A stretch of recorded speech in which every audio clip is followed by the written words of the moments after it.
BooBaes.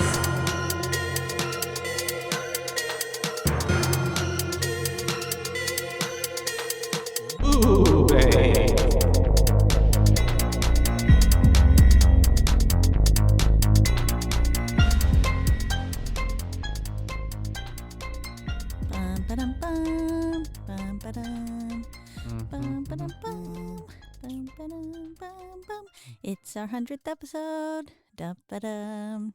Dum da da dum da da da da da.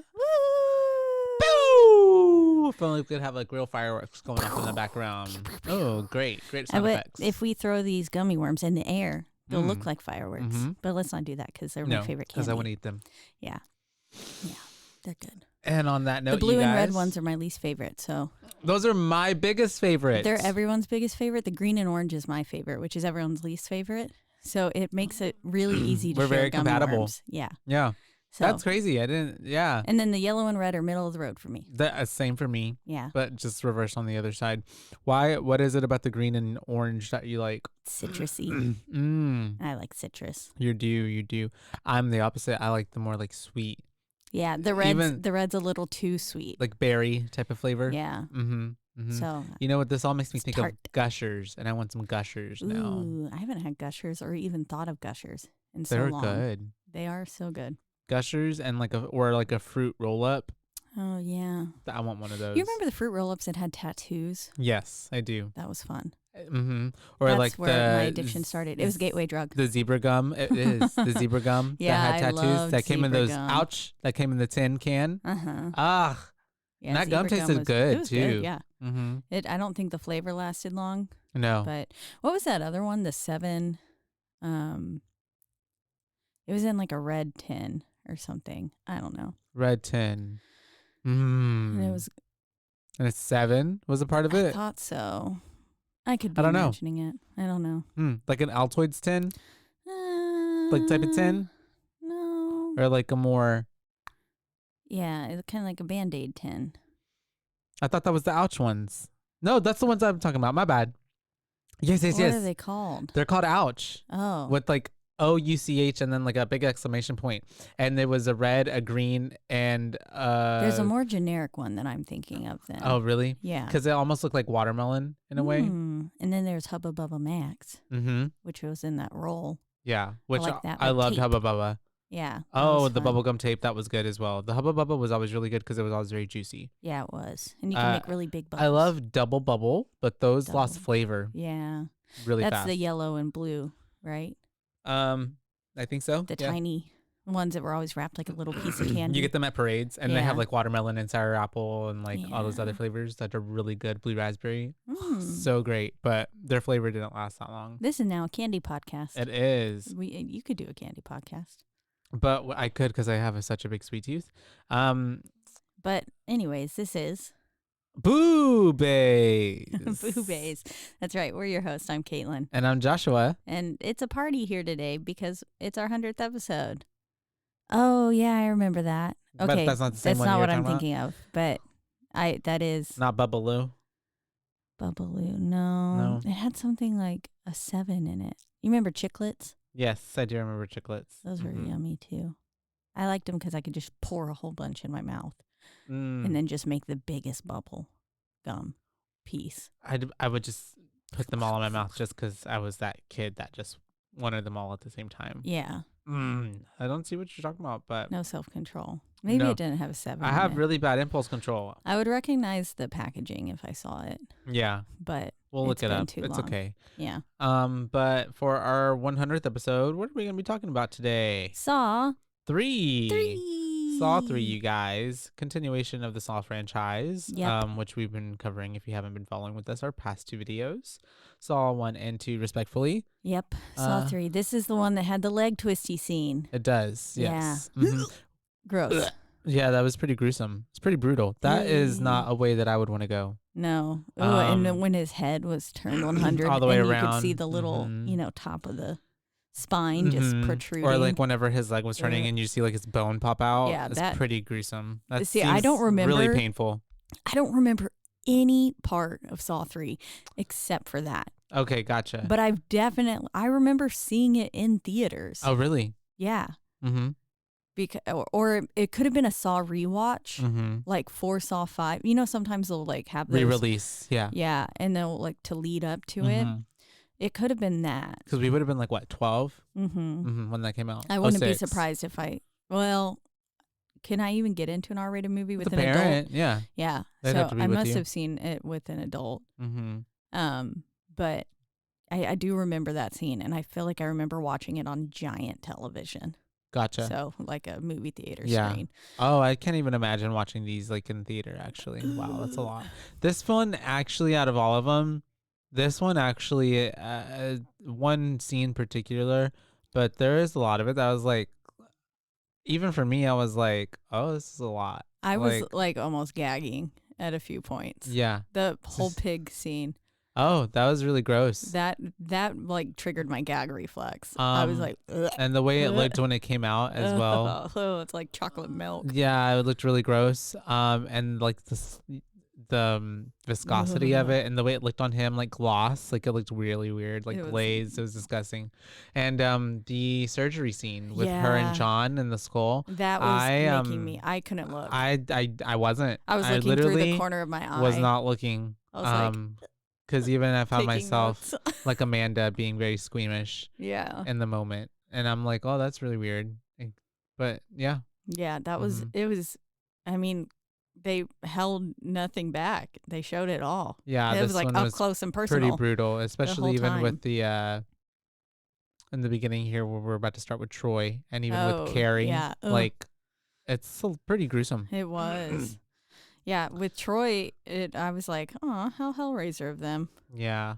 It was this one was directed by Darren Lynn Bousman. Yet again, right? He directed Saw 2. And it's from a screenplay by Leigh Whannell, the guy who had written the second one as well, right? And the first one. I believe so, yeah. And wasn't James Wan came back on this one to write on the storyboard. Yeah. So James Wan had a little hand in this one.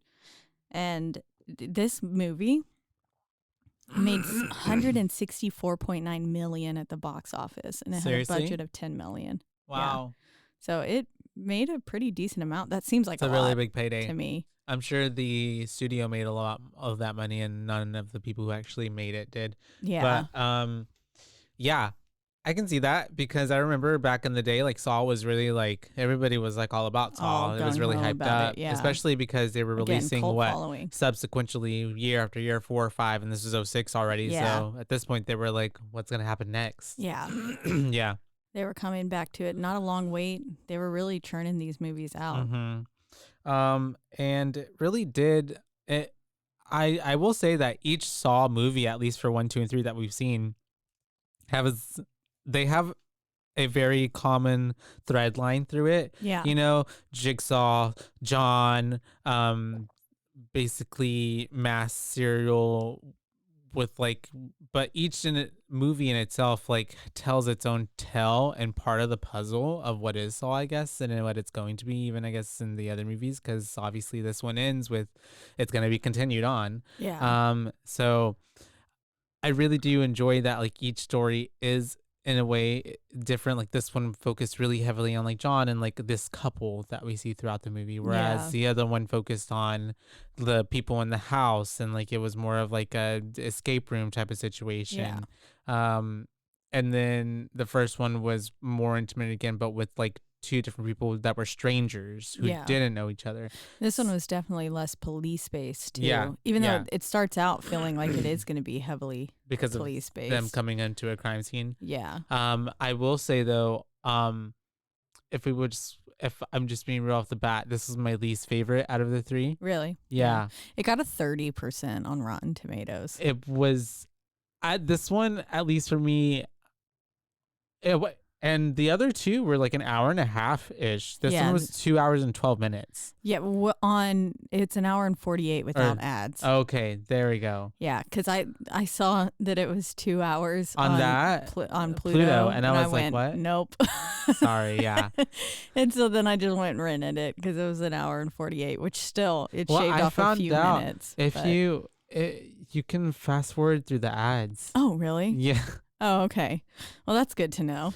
But still, it felt like forever though. Yeah. And also it did seem as though it could have ended when Amanda died. Yeah, it because we got the flashback of everything, like going through and lining up all the pieces, like how it does at the end of every movie. Yeah. It could have ended right there. Right there, but then it chose to go a little bit further. The next like 10-ish minutes. Yeah.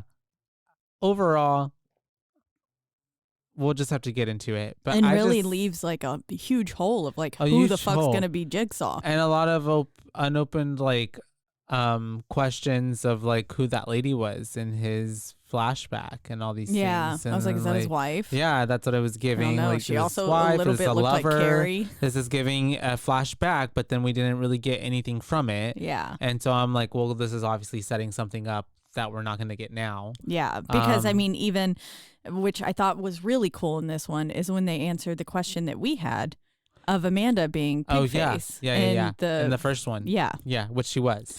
And so she's I been liked helping how out this whole time. That whole time we never got a definitive answer until the third movie. And it went back and it even showed like him setting up her whole trap situation. Yeah, which was kind of cool, piecing that back together. Like it's just a very well thought out in that regard screenplay.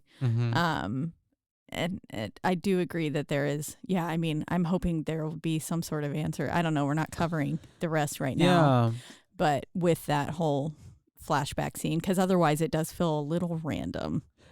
It does. And then there was just, I guess even for myself, I wasn't too emotionally invested in Dr. Lynn or Jeff as characters throughout the movie. Jeff was rather unlikable. No, very much because he almost killed his fucking daughter. Yeah. And so almost. It felt like that's whenever he asked, what would mommy think if she saw us like this? Oh, yeah. And then that gun was under there. I thought he was going to kill her. I thought he was going to kill them both. Because, I mean, technically in the end, he kind of did kill them. Yeah. Yeah. I mean, they're dead. Yeah, he did kill his wife. And John was the only one who knew her location. So essentially, I'm assuming that she died and then the doors closed in behind them. So I'm assuming that he's dead in there. Yeah. I don't know. But yeah, no, Jeff was just a shitty character. I didn't care for him. And so the entire time, I just didn't really even. And then the whole like bit of him, like, it was the same thing each time. He's like, I'm not going to save these people. Oh, wait. Yes, I am. Yeah, oh, wait. It's too late. He would hesitate way too long. Oh, I'm not going to save this guy. Oh, wait. Yes, I am. Oh, wait. Oh, it's almost too late. But then he did kind of get him. But then the dude gets shot in the face anyways. Yeah, exactly. It's just like, okay. What did we? And then the last dude, same with this situation. Like, but this was all set up by Amanda as well, which we did learn makes traps that are unbeatable. Exactly. Yeah. Well, that's all three, you guys. I know. I was like, we just did a good job of recapping it. The entire movie. But like 15 minutes. We can get into it. We didn't even have the timer here, do we, today? No, we don't. I was just looking at that, too. We've probably been going about like 10-ish minutes, I'd say. Yeah. All right. Well, I guess we'll jump into it, you guys. Well, we start off with a voiceover of the ending of the second one. Oh, can I also just get into this as well? Yes. I hated that we started with Eric Matthews. Oh, yeah. And then we spend an entire movie on nothing about Eric Matthews. Like, we got him kind of circling back at the end a little bit with more explanation from John. But other than that, I was just like, but wait, where's Eric Matthews? I know. Yeah. I thought we were going to spend more time. A continuation directly from what happened in 2. Yeah. Especially because if you're going to start it like that, that's what it seems like. Yeah. And especially once we go into like with Agent Carrie and them saying it's not him kind of thing and referring to Agent Matthews, but you also think it's Jigsaw. Exactly. And so we already know like the things that had transpired in 2. It's probably been like what, a month or 2 or who knows how long after that one. So because they've not been able to find him. And that that is a little confusing. And it's just like, okay, it's something that I'm sure will get tackled later, but also I'm just like, why wouldn't we just do it now? Yeah. But like you said, we find him, we're opening up, he is in the bathroom that he got left in at the end of episode or movie 2. Yes. And it's the same bathroom from the OG one. And there's a gun on the ground and a flashlight. Was the gun like not loaded or what was it? The gun, it didn't have the any bullets in the thing. Yeah. Oh, so the clip was empty. Yeah, exactly. Okay. That part. Yeah. Mm-hmm. It didn't have any rounds. So whenever he and he was like, and he just kind of chunked it. Yeah. I was like, is the gun fake? And then, and then he starts taking a look around and he's noticing the dead bodies of Mr. Xavier and then the foot from Dr. Gordon. Yeah. Just laying there. And I think he finds Adam's body as well. Yeah, and then he sees Adam's saw actually Adam's body was gone.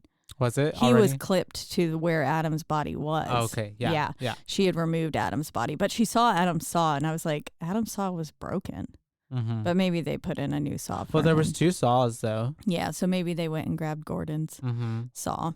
But instead of... And he starts to try to saw the chains, and I'm like, bro, that's not going to work. We've already done this. Well, and also, I feel like anybody with common sense knows that a little saw like that would not get through some metal chains. Yeah. Yeah, they're made to specifically not be broken like that. Yeah.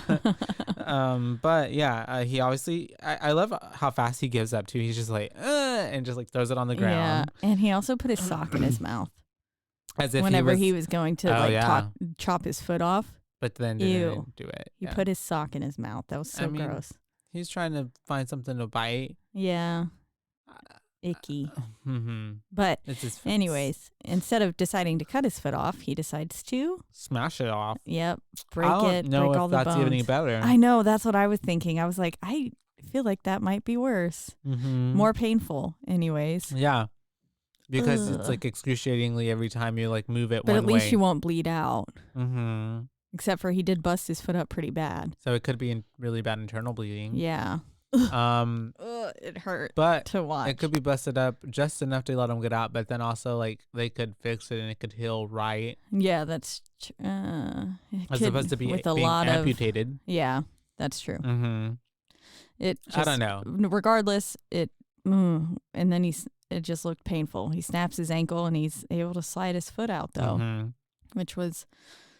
Ugh, yeah, and gross. Then immediately after that, we get a title card. Yep. And then we're with Carrie running in, and is it him? Kind of thing. Because the police are coming into a crime scene, and they had to cut through with whatever. It was very such like a spy. Steel door. Cutting through with a laser. Yeah, because the door was welded shut. We find out in a little bit, but it was it was very difficult way to get into this building, unlike we've seen in the previous times where you could just walk in or out. Do you think that's what a penis would look like if you were to bite into it? Yeah. Right? That's what it's giving. Little more red on the inside. It's a little pink.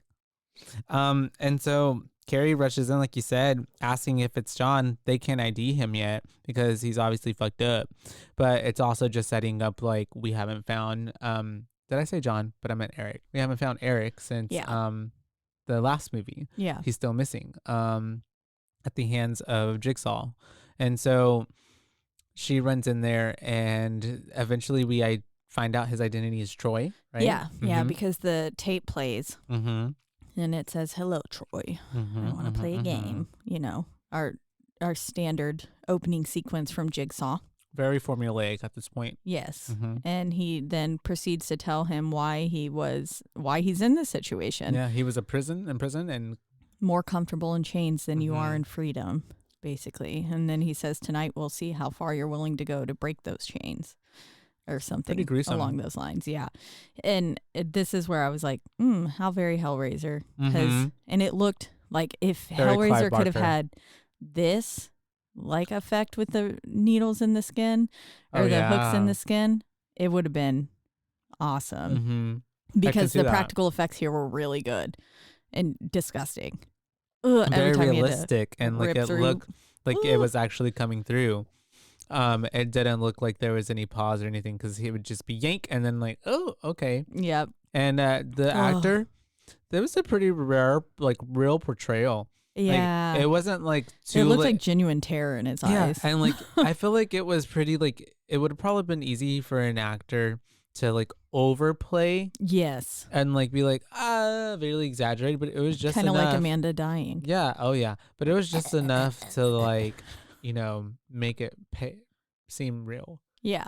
It was, the chains being in like both of his hands in that soft part, like below your pinky and that meaty part of the palm, and then just coming out that way, and then just feeling like a hand, like a split hand. Yeah, also just seems like a really or painful. If it came this way too, like severing all the nerves and the bones, breaking in between, and then the Achilles heel. The Achilles heel. Either way, pretty painful way to go. House of Wax next. Oh, we could. I do like that movie. I do like it and it too. has Paris Hilton in it. It does have Paris Hilton. Also, let's also mention the fact that this dude is supposed to get out of this trap or explode because there's a bomb that's about to detonate in right 1 minute. In 1 minute at that. Yeah. It's crazy. All of like, I was like, what the hell? All these like other people have like 2 hours and stuff. And then we get these random ones who are 1 minute, which I guess there were a few. And number 2, there was that 3-minute door thing, which we never even. But no one even really died from it. No. It was just, you didn't get that. You didn't get that anecdote. But this one, it was like, you have 1 minute to get out of all of these chains. And I don't understand how he was supposed to get that one off his jaw. Seems impossible. Yeah. Because I imagine that the face would have to be stronger than that. Like you can't just rip it out like he could those other ones. It wasn't just through his skin. It was through a bone. A really durable one at that. Amanda, who made these, really like gave no mercy. Like she really made it to where you have to either go through like an incredible amount of pain, and even still, if you were to get out of it, you like she sealed the door shut, so he still wouldn't even been able to get out. Yeah, and then God, it was really bad. Talk about and power that's trip. What Carrie talks about. She was like, the door was welded shut. Like he couldn't get out if he wanted to. This isn't Jigsaw. Like this isn't how he works. Yeah, how he operates. It's not his work. And then we it's so crazy too. How sorry to cut off. How like intimate she is with this case at this point too. That she knows and understands the mind of a serial killer. Yeah, it's given they could have plot twisted in like she was like going crazy and was actually the new mastermind. I would have liked that. That would have been fun. But then we flash to Carrie's house. She's like getting out of the shower and we see like a ghost Matthews behind her of sorts, like she's hallucinating. And just real quick moment of him being there. And then we're in her room. She's like folding laundry or something, right? Yeah. Or doing something. Well, also just, listening to a lullaby of Jigsaw. Yeah. Billy the Puppet on the TV. And then all of a sudden the tape ends and we realize it's a live feed. I don't know how. I don't understand how that happened either. Because it was a VHS tape. And then how it was just all of a sudden now connected to her TV.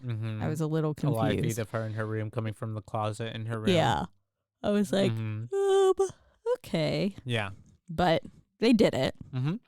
And she gets out of she's investigating, goes towards the closet and realizes that the camera is in fact in there.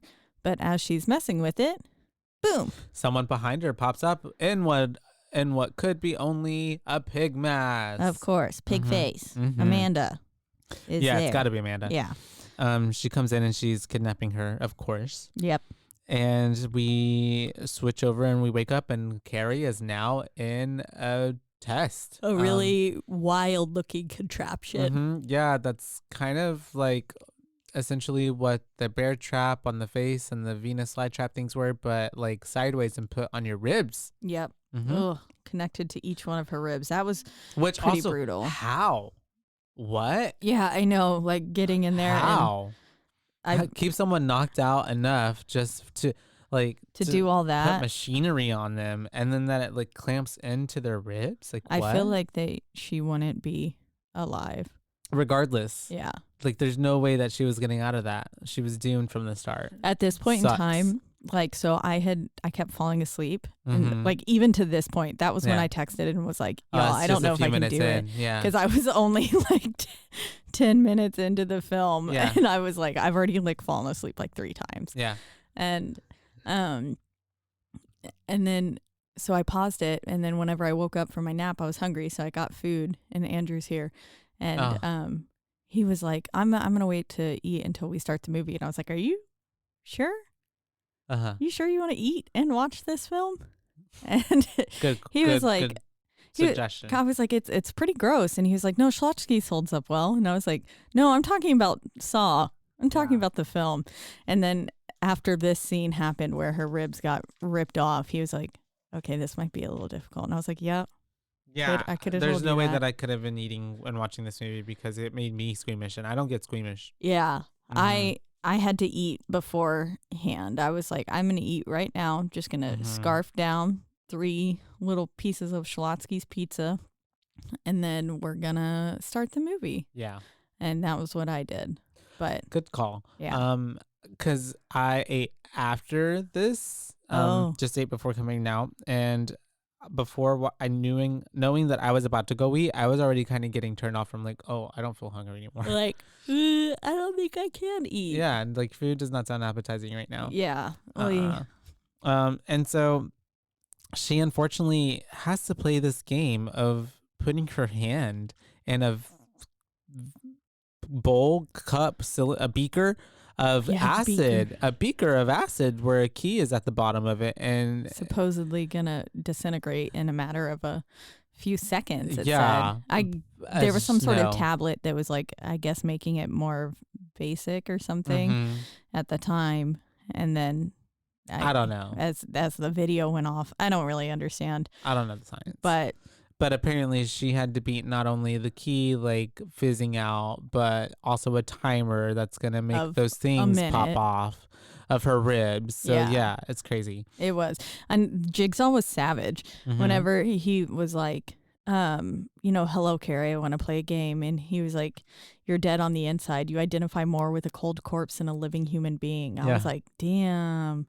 And then whenever she wasn't reaching in there at first, I was like, bitch, you only got a minute. You don't got time to sit there, be chugging on these chains and stuff. And then she was just like, she put it in one time and then took it out. And I was like, no, you should have just went in and just committed. Got it over with. Yeah. Really fast, because it's either that or you're dead. Those are your 2 options. Yeah. Which, I mean, she was kind of dead regardless. Even when I was watching the dude with the chains with them stuck into, like at the beginning, Troy, I just thought like, I just wait. Yeah, just blow up. I'll just blow up. Yeah. Like, yeah, I'll just take it. Like, it's Jigsaw fine. would hate us. We just be like, okay, kill me. I'm not even going to try. Because, like, that seems really painful. Yeah. And if I'm going to die anyways, I don't want to spend my last minute just, like, in excruciatingly pain. When like, I could just go out. Quickly. Yeah. Boom. Okay. Done. Exactly. And also, yeah, if you do get your ribs ripped out, like, how fast of a death is that? Yeah, I don't know. Is that, like... I don't know how fast you die. Maybe it's a slow death. I mean, her internal organs were exposed, and I imagine still pumping, and that maybe her intestines could have fallen out a little bit later. Does your body just go into so much shock that your psyche just shuts out at least? Probably. I don't know. That's crazy. I'm sure there's not a lot of tests on this. We'll have to Google that up later. But right before... I was also like, damn, I hope she doesn't drop that key from how much her hand was shaking from the acid, obviously. Yeah. I was like, what, man, imagine if she fucking dropped it. She can't get it. What she did end up unlocking it. Yeah. And then dropping the key because she was done with it. But then they weren't coming off. Yeah. Yeah. Which was like, what the fuck? Mm-hmm. It seemed like a cheat. She looks up, and right before she explodes, we see Amanda walk in, which we don't know at this point is Amanda, but I already at this point knew. Oh yeah, it was Amanda. I was like, that's Amanda. Yeah, it looked like her legs. And since she was the accomplice, I just assumed it was her. Who else could it be? Yeah, it's John. John's got some skinny legs now. It's Dr. Gordon. Yeah. And so that's actually, yeah. And also at this point, where the fuck has Dr. Gordon gone? I know. I'm wondering. I was hoping they were gonna they explained Adam's death, because I was like, Adam didn't necessarily have to die in there per se, just because the game over thing happened. He still could have probably gotten out. But they really wanted us to know, like, no, he died. Yeah, because and then like of course we got that once his corpse was in the second one, but. Yeah, they haven't explained what happened to Gordon at all. Crazy. Yeah. And so I was hoping that once they explained Adam's death, they were going to explain Gordon's death because they also explained Matthew's death. And I was like, okay, but I need Lawrence. Yeah. Where is it? Because now that I thought about it, I was just like, oh shit, I've got no no. Yeah. Did he ever make it out, or or are we just supposed to infer that and assume that he bled out? What's that word that you get like at the end of relationships? Closure. Sorry. Closure. Yeah, I've got no closure with that. Yeah. Okay. And so anyways, poor Carrie just, taken out really, really brutally in front of us. And then it cuts to after that, to this couple being weird, who is Dr. Lynn, which we find out later. And I guess we never get a name from this guy. His name's Chris. Chris. Yeah. Okay, Chris. He was like, do something, Lynn. And then she was like, what do you want from me, Chris? Yeah. And then this man says he wants a divorce. Which I'm so confused about. I know. I guess maybe he was just like joking or something. I don't know. Because I don't see how she could be married to two people. To two people, yeah. Because I gathered before like Jeff walked in, I was like, okay, she's the wife. The moment he said, and about your son, I was like, oh, she's the mom. Yeah. And then, whenever I thought back to this moment here, I was like, at the beginning, yeah. Yeah, I was like, what? I don't know if it was just meant to just really throw us off the entire time, which I guess, yeah. But also, like, what a weird thing to say just really between weird. fuck buddies. Yeah. Unless he really was just joking, being like maybe Jeff had said, I want a divorce or something. And it was also really weird too, because even when John was talking about it later with her, whenever he was talking about why, men who can't look at their wives and wives who sleep with other men who aren't their husbands in hotel rooms. Yeah. So then why would he fucking say I want a divorce? Yeah. That's so weird. It was weird. With barely a stranger kind of thing. They didn't seem like strangers. But still, even then, even if they were like, if me and Robert, if I wanted to break up with Robert right now, I wouldn't be like, I want a divorce. Yeah. And we're in a relationship. Like, that's weird. We're not married. That would be weird. Yeah. That's weird. But anyways. I guess it was really I don't want to break up with you, by the way, babe. If you're listening. I don't. That wasn't me saying that. Okay. Robert calls you immediately. What the fuck? Episode 100.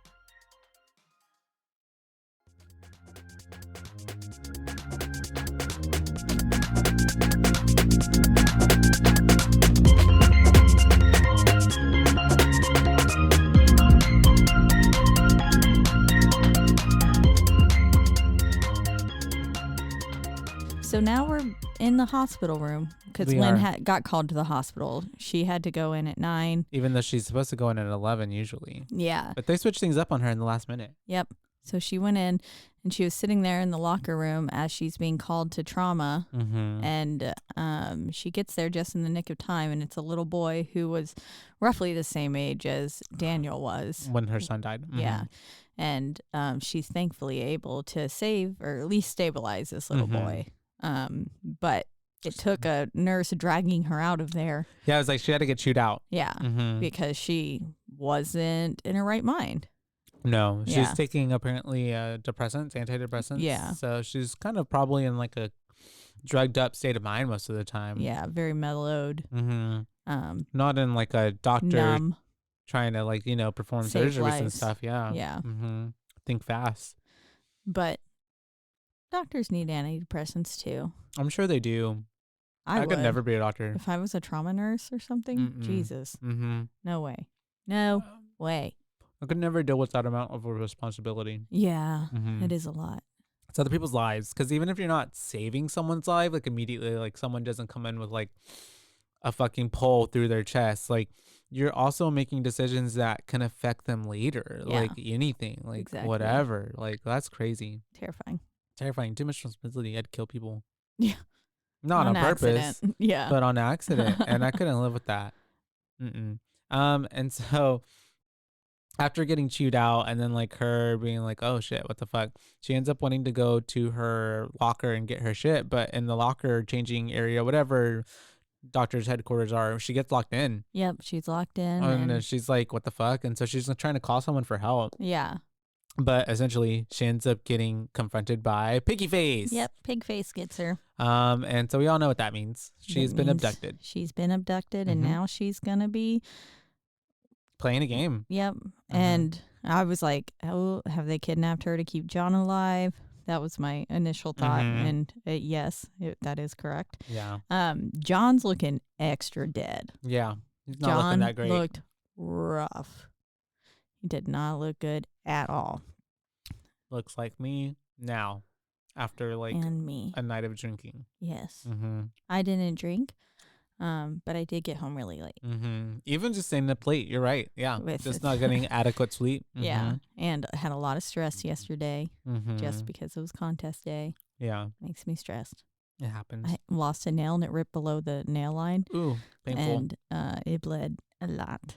I'm sorry. It's like a Saw movie happening. Oh, I see it. Yeah. It's even still red. Yeah. It's still, my finger's swollen too. Like to the touch, and it like keeps throbbing. It was fingers bleed a lot. I wasn't actually ready for how much it was gonna bleed. I mean, it was fine and stuff, but like all of a sudden I looked down and it was just like blood. So much blood. And I was like, oh shit. Because at first I was like, I'm fine. And then I was like, okay, I need to go clean this up. And I did, and then I was bleeding through all the napkins I kept getting through for it. And the thing about cutting your fingers or breaking like shit like that, your nails, like they throb. Yeah. It's just like pulsating the rest of the time. So you're just feeling it. Yeah, it's still throbbing. Yeah. And it feels, like when the skin's like extra taut over everything, that's how my finger feels. I don't like it. Yeah. I know what you mean. Not a fun feeling. And so also not a fun feeling is John. Yeah. Pretty much basically dying on the table. And so we do get to find out here that Lynn knows John because she was one of his doctors. She is part of, I guess, Dr. Gordon's team, or was one of the doctors. Something. Yeah. Gordon was a doctor at her hospital as well. So she essentially also delivered the news to him that he was dying. Yep. Which he found to be cold. And that's why he hates her now. And calculated, yeah. And he gave her a very similar line to what I believe he gave Gordon. He says, Dr. Dinlin, you may not remember me, but I certainly remember you. Yeah. I feel like he said that exact words to Gordon, but I don't remember. He said that at the beginning along those same lines, or the same gist. Essentially, he's just still pretty pissed off about his cancer diagnosis. Yep. I mean, man's bitter. Really bitter. Really, really bitter. Unnecessarily so. I mean, that does suck, but like we said, most people have a more positive approach to it. Yep, because not killing other people.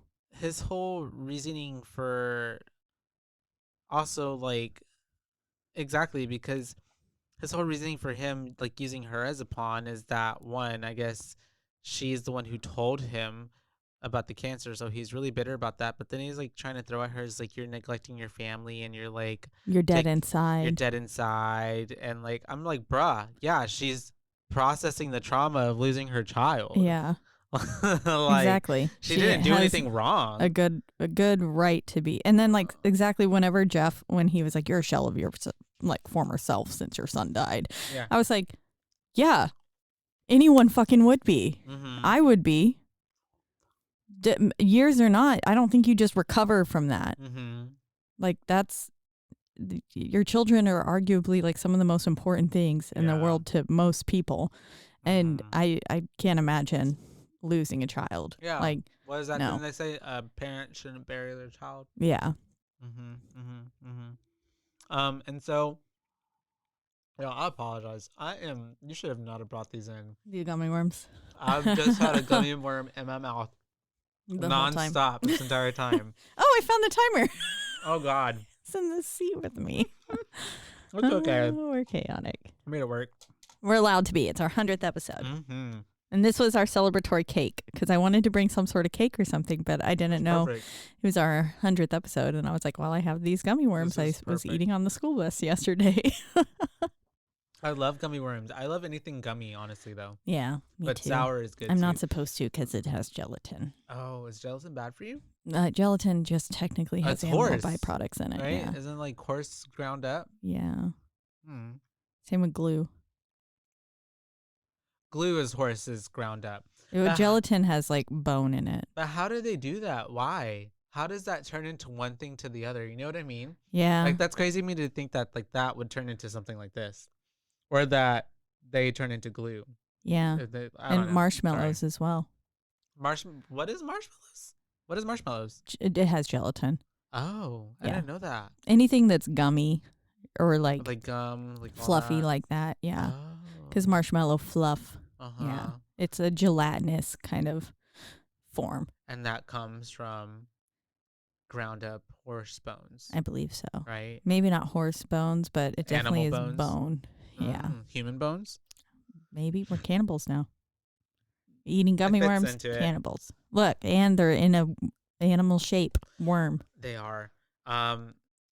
Okay, stop, because I want more. I'm only gonna go to the store after this because okay. Anyways, what were we talking about? Oh yeah. So John is really fucking pissed about the cancer, and he's telling her like, "This is why you're here. You got to keep me alive, because otherwise you die." Oh, and also there's this man, and he's gonna be playing a game as well. And if you Oh yeah, and he says the words "your will to keep someone alive" is being tested, which we find out that all of these words weren't for her. No. Yeah. Very cryptic John is being. All for Amanda. Yeah, but Amanda is obviously helping and facilitating this test for Lynn. He's explaining these rules to her, and then he says, "You just have to keep me alive until that man makes it all the way to me, and then you're free to go," essentially. Yep. And so she's just like, and obviously Lynn is like pretty freaked out right now and pretty like, what the fuck? Yeah, I would be too. But, and he says, "You're a vital part of my puzzle, Dr. Denlin." He was like, "It could be my final test." And he said, "Amanda, it's time to start our game." Yep. Which was also being like, Amanda. For her. Yeah. Which was, I wasn't honestly really expecting that. I didn't catch any of that. No. I didn't catch any of this until it was getting explained later. And then I was like, oh, shit. That makes sense. Yeah. But then when he started saying it, I was like, oh yeah, all of this makes okay sense, I guess. Yeah. So then it made me think, like, was fucking Jeff and Lynn even necessary? Like, no. I don't think they were. Just putting other people's lives in jeopardy. Well, it was to test her will to keep them alive because she didn't want to keep Lynn alive because she got jealous. Yeah. Low key, that's what I got. Oh, also too, yeah, she was like low key wanting to fuck John. Yeah, whenever she was like whimpering, my closed captioning said whimpering. Whenever she was like rubbing her face on his and stuff, and I was like, what the fuck?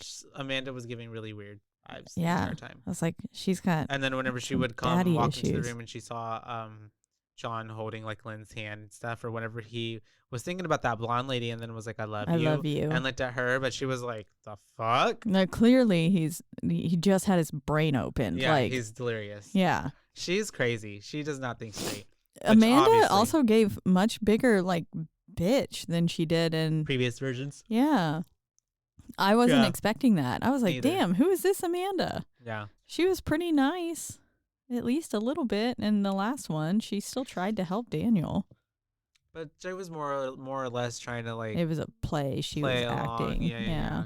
Okay. True. Yeah. This one gave more like she was probably showing her true colors. Yeah. Of course, because she obviously was a murderer. Yeah, she was, because she had. Psychopath. We find out that she killed lots of people, and well, John despises murderers. He's honestly on some bullshit. He is. He's so beyond himself. I don't condone murder. I am not. He gives very Trump vibes. I'm sorry. That's what it's giving. Yeah, I agree. Very hypocritical vibes. And then like, wasn't it from like the Ted Bundy tapes or something? Like Ted really.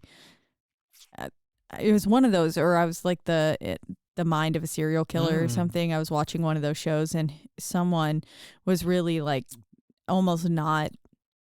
Yeah, it was the Ted Bundy tapes. Just listening to him talk about the cases, and as if he was like not connected to it. Yeah, at all. And it was like, dude, no, you did this. Like no remorse. You like fucking did all of this. What the hell? Some people are crazy like that. Yeah. Sorry, not the word crazy, but like some people are like just associated with their own actions like that. Yeah, that they truly believe that they were in the right, which is just bizarre. That's mental illness for you. It can get. Yeah, John at this point literally thinks everything he does is like perfect. Yeah.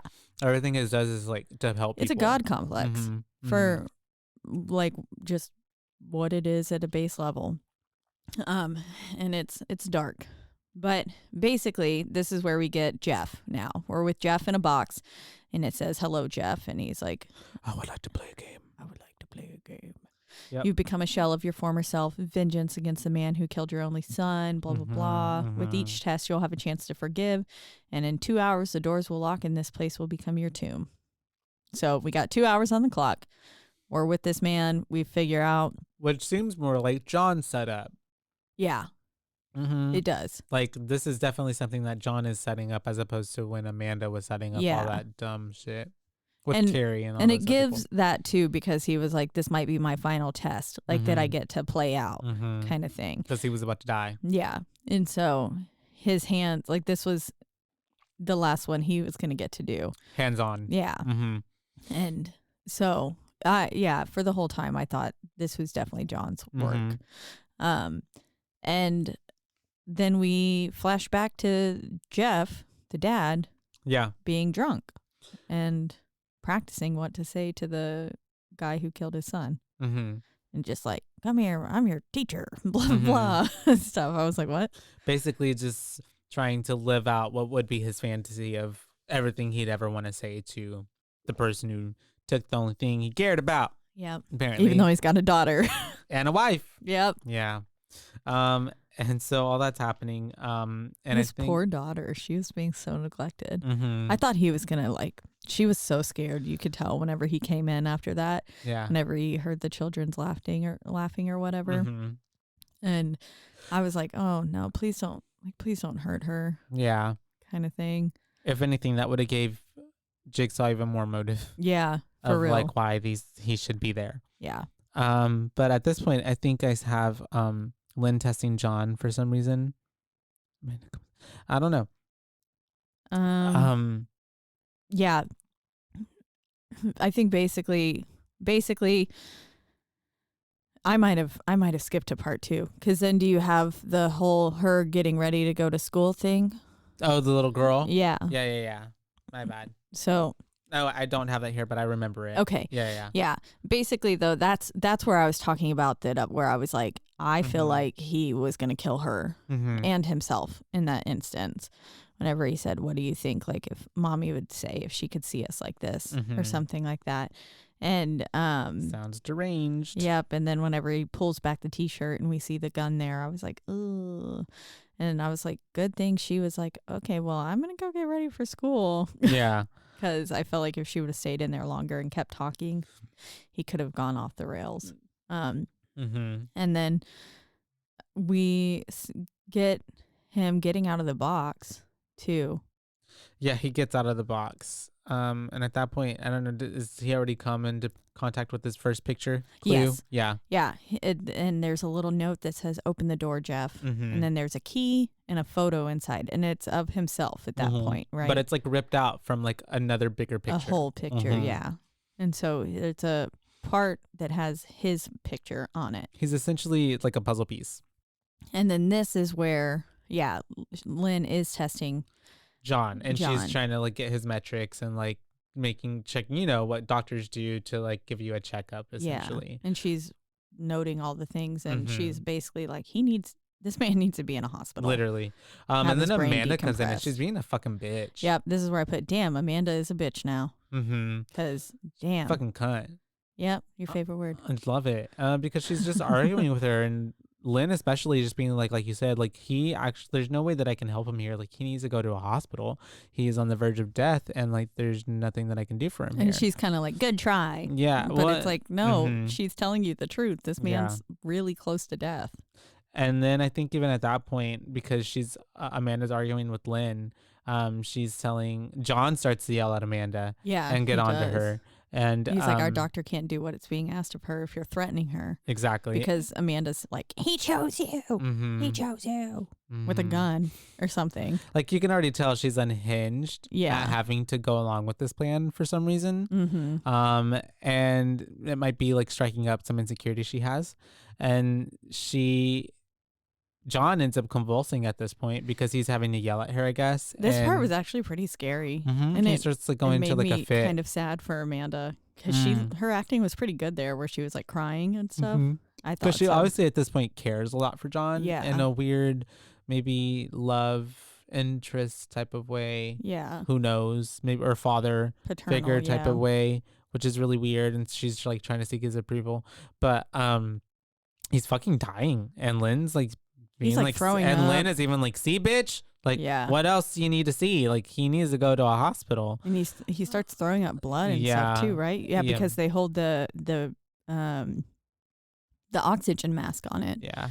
On him, and it starts filling with blood. And Lynn's explaining like he needs to go into surgery. Yeah. And Amanda can't take it. I think at that point she like walks out or something like that. Well, she says, we do it here. That's right. Well, yeah, because isn't that when Lynn's telling her they need to take her to the hospital, take him, and then she's like, "Did I bring John to you, or did I bring you to John?" Exactly. And then that's when she was like, "We do it here." And I need a drill. Yep. She's like, "We need anesthetic and a power drill," and it was like, "Oh, yeah, yikes." And then we're back with Jeff, I think, right? My name's Jeff. My name's Jeff. And Jeff is walking around. Yep. Like what looks to be like hallways of an abandoned something. I don't know. We're clearly in this building that Jigsaw loves to use. And the cops apparently haven't figured that out. It's the same building for every trap. Yep. And he comes across a woman that's chained up. Yep. She is basically chained up like by her hands and wrists and dangling there.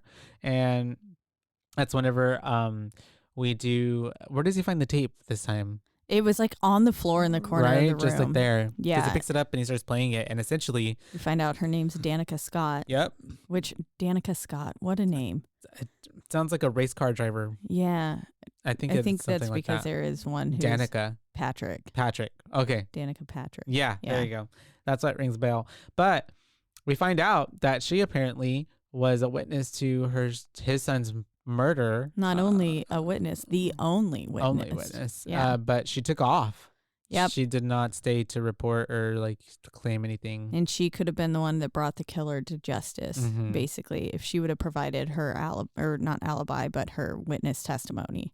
But she decided not to. And she's then like, you can tell it's freezing cold in this room because you can see their breath. And then all of a sudden she's getting sprayed with this like cold water. Which is, that just seems awful. I hate getting sprayed. Too cold. Yeah. With water, cold water. Ugh. Yeah. Yeah, this is like this is torture for you and I. Yeah. Absolutely not. Do not spray me.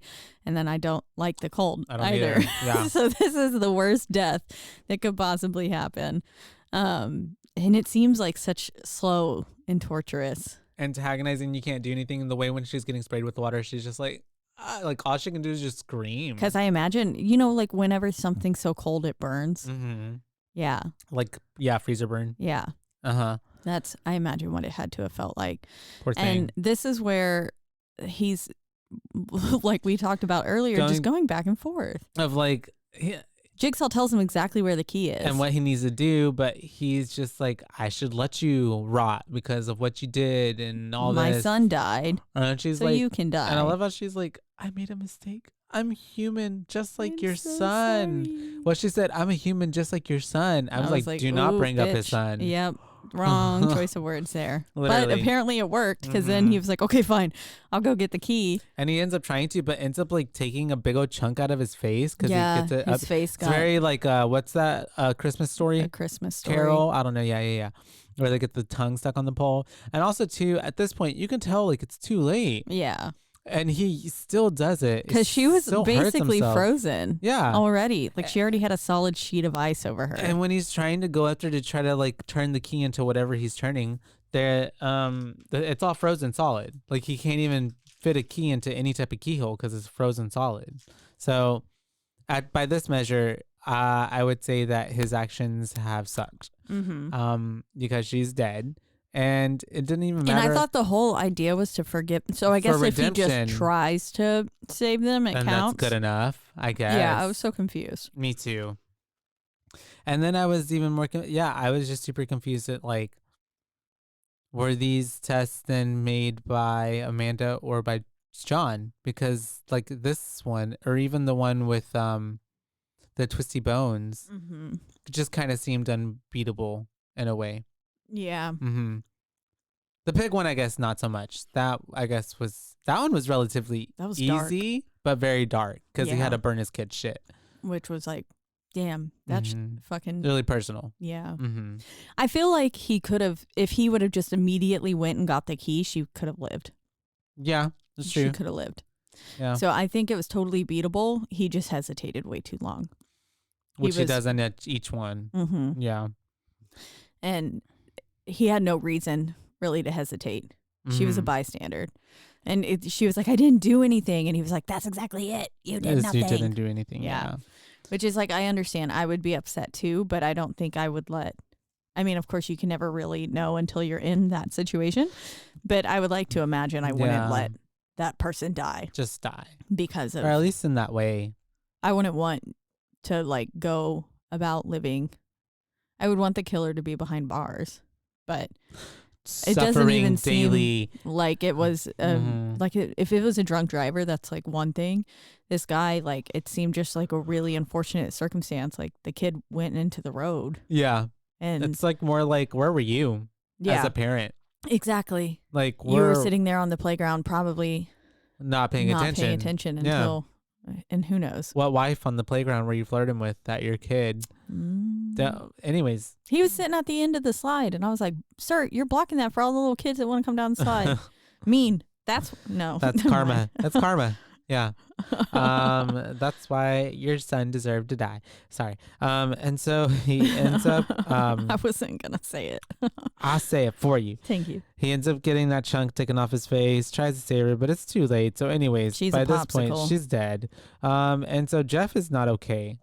He really is not. He seems like he's kind of like freaking out, I guess, a little more at this point because now it's even more realistic. Oh, like this bitch just died in front of me. Yeah. And then he finds a box. Yep. And the note on it says, "One bullet will end it all. One ring to rule them all." It's very Lord of the Rings. Yeah. The Hobbit. And he ends up finding another picture, and it's a picture of his son. Yep. And you can tell it's clearly a part of the same photo. Yeah. It goes together with his picture. Yeah. And that's whenever I think it cuts back to Lynn and she's getting things ready for surgery. Yep. And she finds Amanda's headpiece. Looking around the room and stuff. She's seeing all the torture shit. Yep. Which makes us harken back to the first movie. I keep wanting to call them episodes. They seem like episodes. And so Amanda and Lynn are talking and Amanda's being very cryptic. And I remember, I think, they're talking about their surgery and Lynn is basically just trying to warn Amanda and just being like, if we do this here, like he's gonna die. Yeah, she says, I have the tools to cut someone open, not save a life. And then she says, this is where Amanda says, you'd be surprised what tools can save a life. And this is where we flash back to see John building the reverse bear trap rather, for her. And also making Billy, excuse me, so sorry guys, the puppet. Yeah. Making the little puppet. And is that its name, Billy? Yeah, I think that's what people call it, Billy.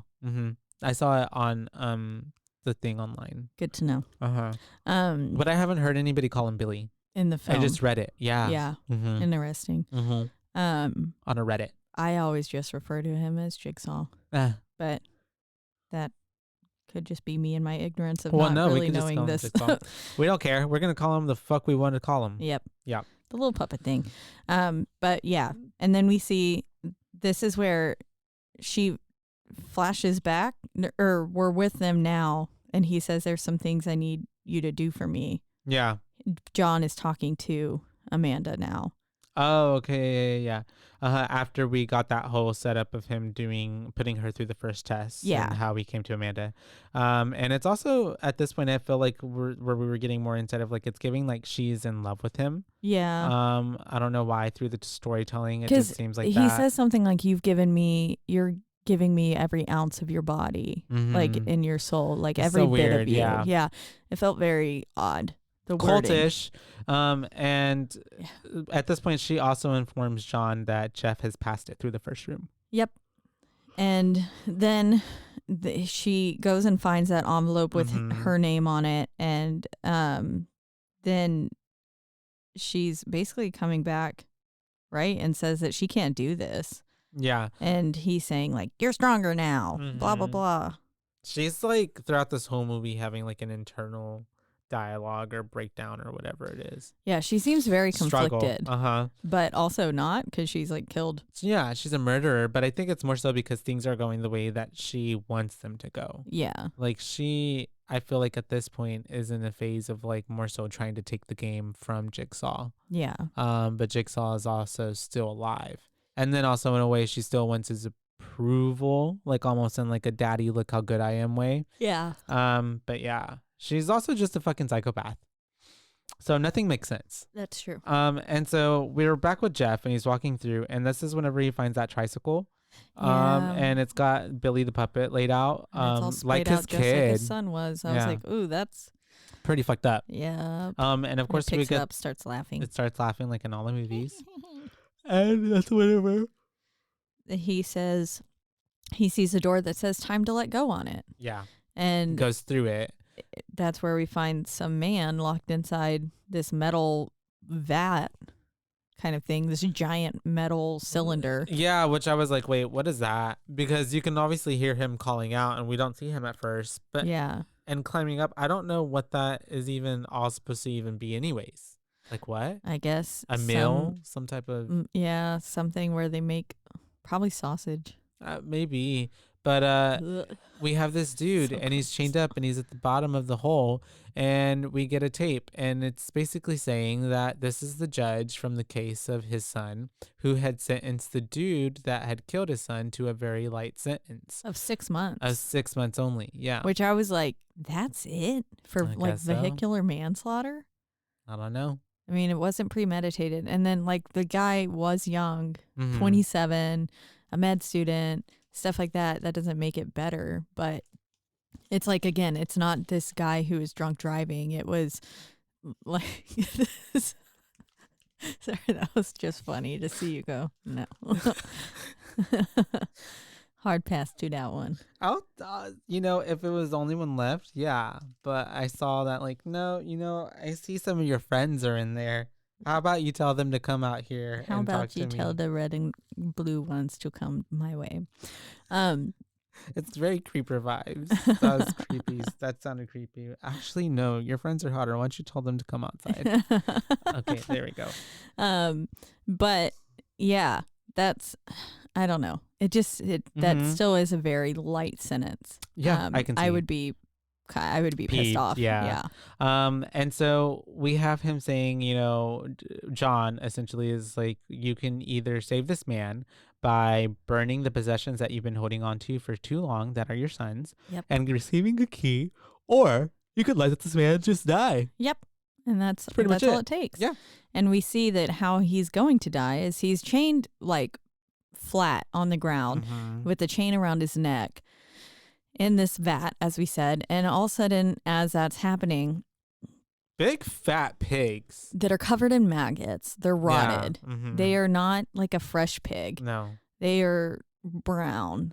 They're decay. And it is, oh God, it was so nasty. I bet it smells so bad in there. It had to have. I would have probably thrown up and died and my suffocated. Own vomit. Yeah, that way. Because anything. It's so much. It was. Essentially, these pigs get thrown into a grinder that then transports all the juice and mulch of the pig into the vat where the judge is. So he is essentially getting drowned in pig sludge. Which is disgusting. And I bet it's hot too. Ew. And then all of a sudden, as we're like waiting for Jeff to make his fucking decision, which again, this is one that's a bit harder. Like, and I can understand why he's hesitating this time. To burn the stuff? Yeah. Because I wouldn't want to burn my kids' possessions. The last line that you have of him. Yeah, exactly. I wouldn't be able to do that. The pigs start coming faster though. They start just basically, they were every like 3 or 4 hooks, and now they're like every hook. And it's just like doom, doom, doom, doom, pig. Ew. Juice. So gross. Juice. Yeah. Ew. But he hesitates almost a little too long, but eventually does save this man. So he gets him out, and then we flash back to the scene that we were talking about, where John's skull is getting cut open. Oh yeah, this scene, like, honestly made me want to throw up. Yep, it was really and it was a combination of she pulled back the flap of skin. You know what's real weird? Because even looking away, it was also the combination of not just the visual, but hearing all the drill and the saw, and this is like it felt very like at the dentist. Yes. Yeah. With that high pitched whining. Yeah. It was this scene. If you want to be grossed out, here you go. Watch this scene. Because it was just brutal. Like, I mean, I know it's a very common thing, and like that this has to happen all the time. You have a brain flap cut out. And the fact that he has to be awake for it as well. Yeah, which is bizarre. Has to be fully alert. Whenever she was like, John, how you doing? And he's like, never better. I was like, okay. What? Yeah, so she essentially has to drill like 4 holes into his skull after cutting the skin open, of course. And then we get a saw, and we have to connect all these 4 holes together. So then she can then pop this little sucker out, like as if it was like a piece of a watermelon. Yeah. Right? Yeah. Or like a pumpkin, when you're carving a pumpkin. Yeah. And you take that part out. And then we just had exposed brain. And it had that weird little film over it. That she had to cut through. Yeah. I didn't like that either. For some reason, that really grossed me out. It was like a sausage casing. Yeah. And at this point, she's in there all the way. She's deep in there. She's asking him again, like, if he's okay. But then he starts to go into whatever it is when it's bad, and he passes out. Yep. He's crashing. Because at first I was like, oh, she did it. And then I was like, immediately, like, JK, nope. Maybe not. Because at first he was stable for a minute, and then he just started going downhill. He starts plummeting, and it was like, and then he starts going into that like dream state, and where he's having visions of his lover of sorts. And then as he wakes up and kind of comes back to, he's like, I love you at Dr. Lynn. And that's where Amanda was like, nah. She does not like that. Yeah. From that. And then we flash towards where we see Adam being kidnapped by Pigface. That's right. And this is where we get that definite answer that it was Amanda who kidnapped Adam. And she did kill him. Yep. She suffocated him. And that's whenever we do find out as well that Jeff is finding another pic of his clues, and it's a picture of his daughter. Yep. And the judge is trying we also get her cutting the inside of her leg. Oh, yeah, that's true. Yeah.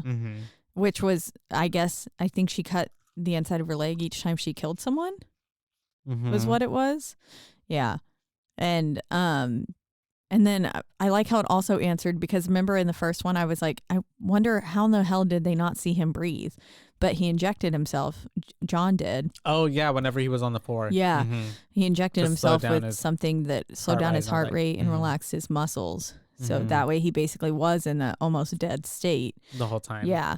And then whenever he's talking to Lynn, he says in the end that Amanda will be the closest I've ever come to being understood, but her emotion is also her weakness. Yeah. Kind of thing. But you're right. Then that's where Jeff finds the other clue. Yeah, Jeff finds the other clue, and it says, here's your chance, written on the door. And that's where the picture of his daughter is. And you're one step closer to your revenge kind of thing. Yep. And that's whenever we have him walking in. Yeah. I think the judge was also trying to talk to him at that point too, like being like, no matter how long I would have sentenced someone. Like, you would still be angry. Like, there's nothing that will take away your pain. Like, the judge is I trying could to have like sentenced reason him with to like them. 500 years Yeah. or something, and that still wouldn't bring your son back. But they end up in that next room, and the killer is in there. Yep. He's strung up in your favorite trap. Yeah, and that's what Jigsaw says. It's Jigsaw's favorite trap. Yeah. He says, "You're strapped to one of my personal favorites, the rack." The rack. Okay. Yeah. I didn't know if it was the wrath or the rack. I think it's the rack. I didn't have the captions on. Captions aren't always correct. So, that's true. But I think it said the rack. Did it get brighter in here? That's just me. Maybe. Oh, okay. Maybe your brain turned on. I think it did. But yeah, he's strung up, and essentially, this is obviously the guy who killed his son that we've been kind of building up to the entire time. And this trap will essentially twist all of his extremities. Yep. Just keep twisting and he says twisting. He has the potential to survive it, but he doesn't because it had the head one. I don't see how he could have survived it. Yeah. And even if in time. Andrew was like, how's he not passed out yet? And I was like, from just the pain. Yeah. Because even if you were to break one or two, they're even if you were them splintering, everything splintering, like your body would just shut down. Like your body cannot handle that much. No, I don't feel like it could. I feel like he would pass out. But and then of course there's a key that unlocks this trap, but it's strapped to a shotgun. A shotgun, yes. Yeah. So when you pull the key out, you also get a bullet. Which I was like, that's not just a normal bullet. That's a shotgun shell. To the face. Yeah. Like, you're dead. It makes no sense. Yeah. Yeah. I was like, you can't help. But obviously, Jeff did find a way to like. Yeah, he tried to like untie the key, but of course it doesn't actually work because then it just shoots the judge's face off. It did work in essence, though. It did. It didn't shoot Jeff. That's true. But the judge just happened to be there in close proximity and got blown off. And got shot. Yeah. Which honestly is probably karma. Because if anybody of all these people, the judge probably was a bad guy. Yeah, probably. Could have been a bad judge who looked slimy. If not just this occasion, but like a lot of other cases where he might have been like doing something shady. Yeah, exactly. But this is where we get the famous like fucking shin bone splintering through that I've mentioned a few times. Yeah. It was in this film. I don't remember any other bit of this movie except for this part. Yeah, because it's pretty like realistic, and then like it just pops right out. And even his arm bones. The way they look, how it's all twisted. Yeah, it's not cute. It's just really sad also too, because I guess Jeff in a way as well, he at this point is already like, you know what, like I'm trying to save you. Like he's trying to save him. He at this point has forgiven him, and he's like, damn, like seeing like this is really fucked up. Like nobody should be tortured like this. Yeah. And he's trying to save him, but he just literally can't. He can't. Yeah.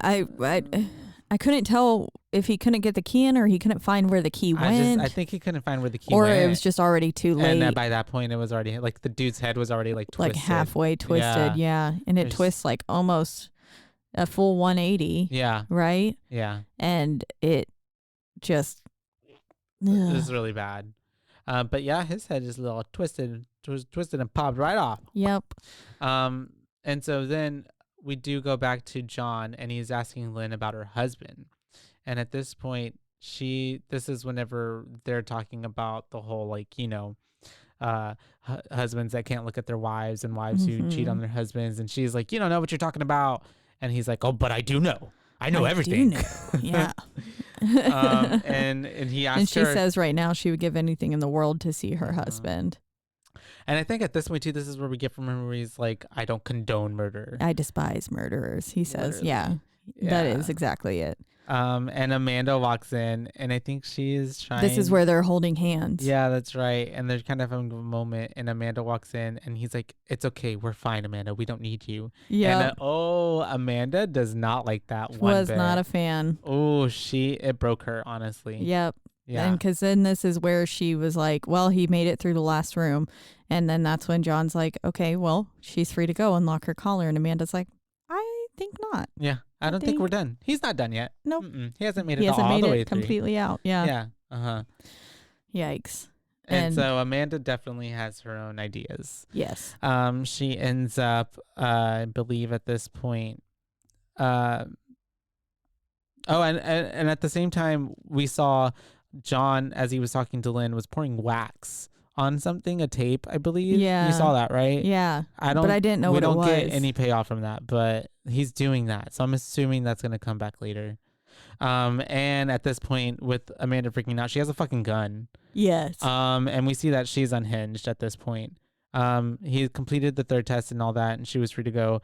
But Amanda's like, nah, you know what? We're not letting you go. And we're going to wait for what's-his-face to come here and walk up. And at this point, that's whenever I think John is then telling her, like, you're a murderer. I know what you've been doing. I tried to fix you, but I know that you've made tests that were unbeatable, and you did not give people a chance. You made them suffer. Like Detective Matthews. Mm-hmm.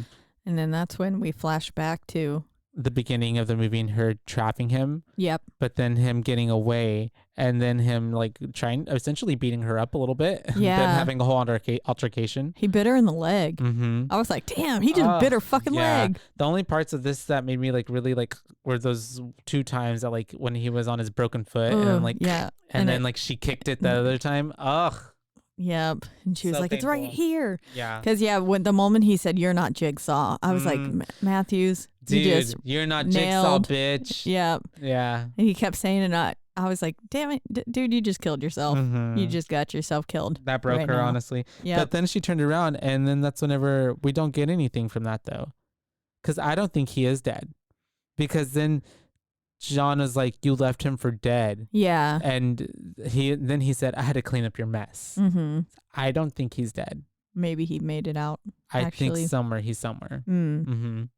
But we don't know that. But anyways, at this point, she's freaking out. She, I think at the same time, Jeff is finding a key, and he found a gun. Yes.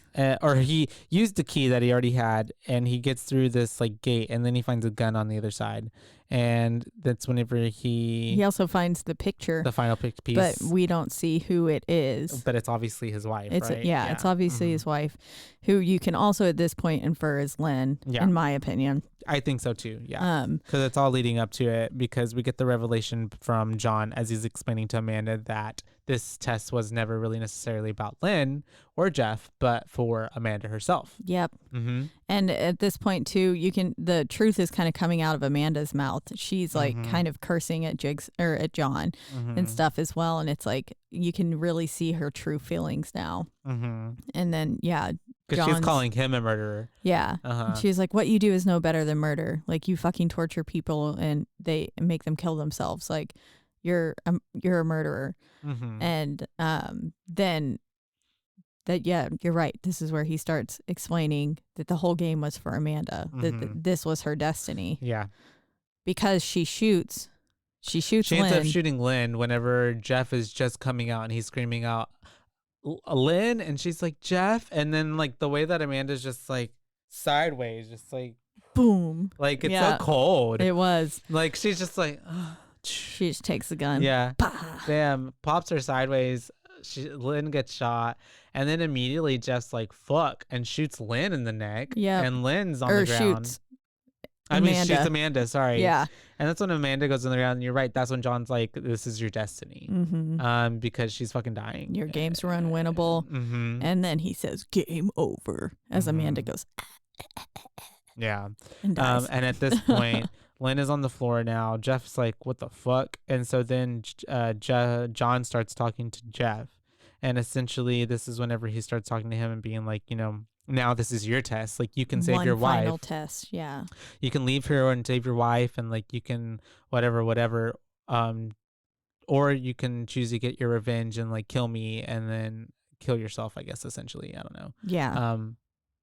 Basically. That's basically it. Yeah. Tells him that you want to forgive me, but doesn't tell him why. Yeah, exactly. And then of course Jeff picks up that saw. Yep. And he said, live or die, Jeff, make our choice, which I thought was, Jeff clearly didn't catch Yeah, what that like on the that hints and that. that meant that like if he dies, his wife's gonna die. Mm-hmm. But he says, "I forgive you" to John. Yeah. And it's like, oh, okay. But and then picks up that saw, which is pretty fitting. Yep. And cuts into Roll John credits. slashes John's neck. Yep, slices it right open, and as he's like kind of dying, he presses play on another tape. Yep. Which pulls it out. And then like, what? then reveals that essentially I was your final test. Yeah, and Jeff didn't know that if John died, that Lynn died. So now we already know Lynn's fate is sealed at this point. Yep. So that's happening. But what Jeff didn't know is that John was the only person who knew his daughter's whereabouts. Yep. And she only had a limited amount of air, and she was going to die soon. And he basically just sealed her fate. Yep. She's dead, and now Lynn's dead because she just blew up behind him. Her head just blew up, which it looked pretty cool. Yeah, it did. And then at the same time, the doors in that area basically becomes his tomb because everything shuts. Because it was that 2-hour clock that we talked about. And we get like a flash of all the things that have transpired throughout the movie, just like every Saw movie as well. Coming through, and then that's when it like lingers on her blown up head. Yep. And that's whenever on the tape, I think he's like, the only way for you to get out of this is like we're gonna have to play another game. Yep. Yeah. And then it was over, and that's it. And that is Saw 3. Saw 3, you guys. If we want to go straight into the ratings, honestly, this one I'll give it. If I gave Saw 2 a 3.9, right? Yeah. And I gave Saw 1 a 3.5. I think so. I would give this one a 2.5. I think you gave it a 3, actually. A 3? Mm-hmm. And then I give this one a 2.5. Okay. It just didn't hit for me. I didn't care for Lynn. I didn't care for Jeff. Yeah. I didn't care at all for John being on a bedside table the whole time and like us just kind of being at his bedside the entire time.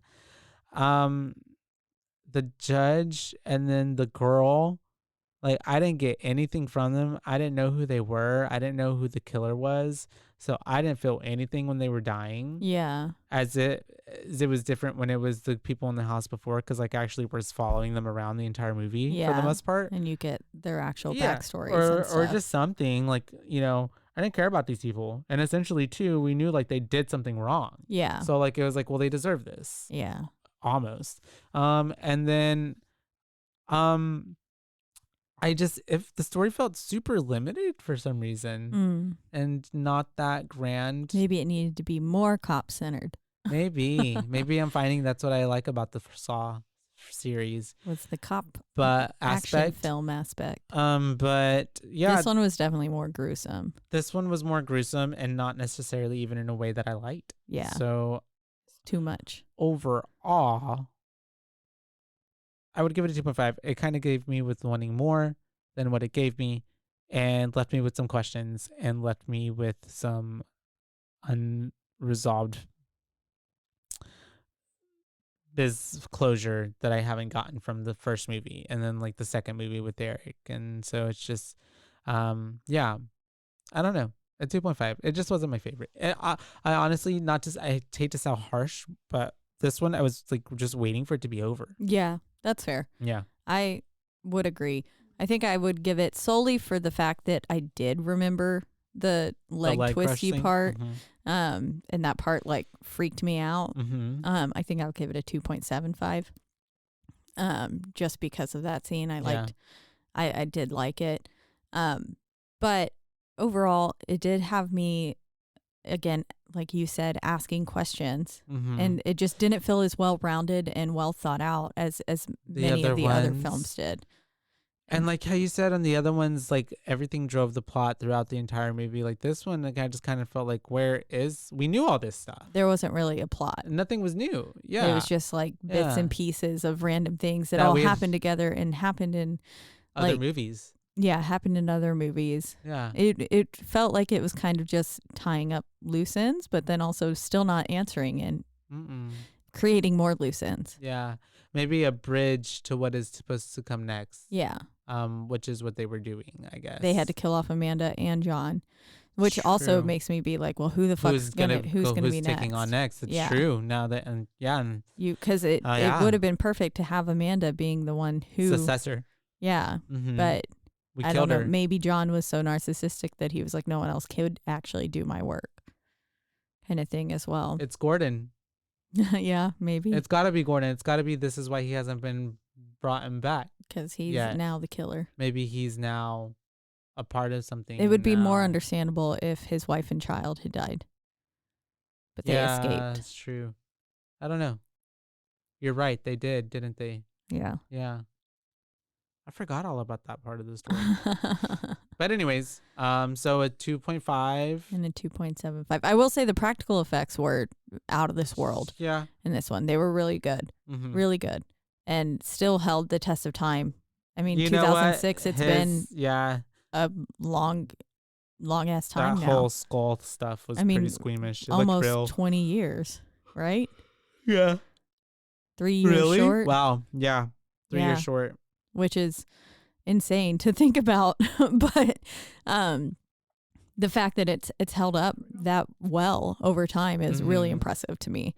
So I do have to give it some props for that, but you're right. There was a lack of a plot, and it felt just not as engaging as the other two did.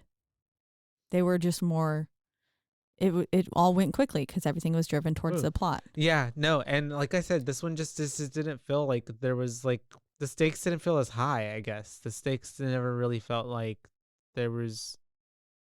Yeah, because anything to lose. Jeff's life was never being tested. No, right. Like he just had to get out of a box, and then it was other people's lives on the line. Yeah, yeah. And then she was just trying to keep him alive. Or the other deaths were, you have a minute. The thing around her neck, though, honestly, truly was terrifying. Yeah, that did make me nervous for her the whole time.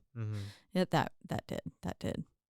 Yeah. Also, our mics are pink and green like Cosmo and Wanda. Oh, we've got some Fairly Odd Parents in the building. Shout out. That they're in disguise right now.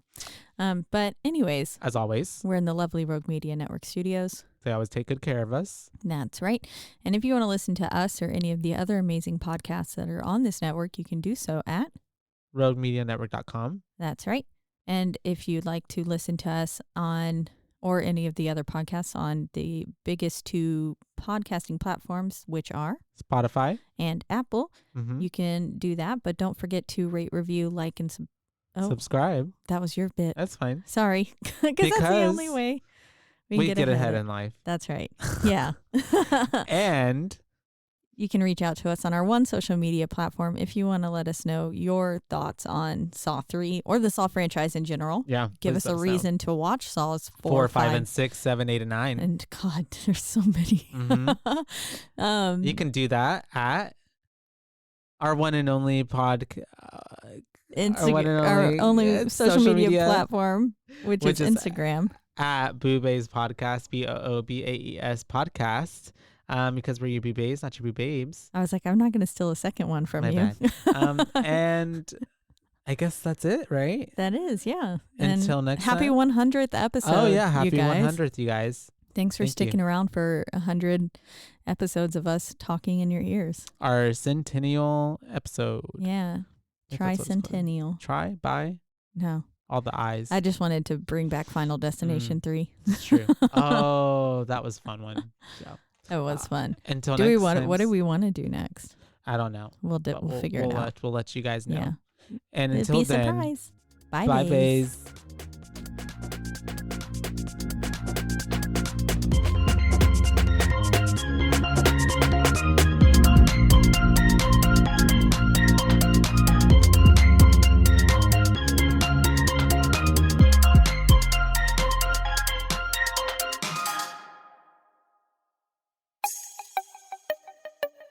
This has been a Rogue Media podcast.